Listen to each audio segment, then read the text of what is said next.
5:15 a.m. to 5:20 a.m., Wednesday, April 18th, 1906, underneath San Francisco.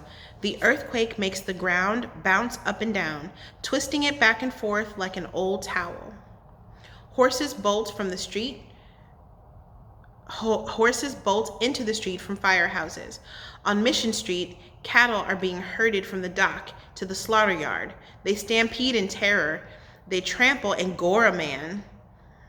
1/6 of the city is on landfill, dirt, rock, and debris that have been dumped along the shore of the bay and into the creeks and ponds. Homes and apartments and stores have been built on top. Valencia Street was constructed that way.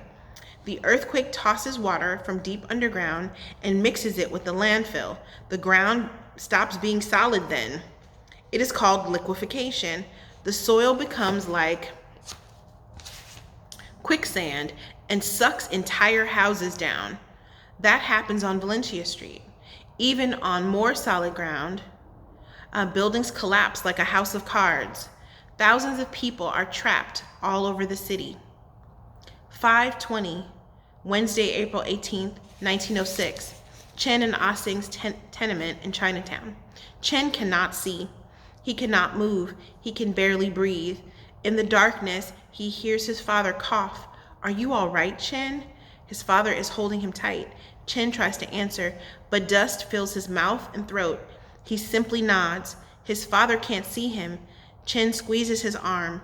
Then he shifts around so he can raise one hand. He can feel the tabletop, but the legs have collapsed. Fallen pieces of ceiling and wall have turned the space into a tiny cave. His father pushes at the wreckage around him. "It won't budge," he grunts. Chen shoves with him. "The whole ceiling fell on us."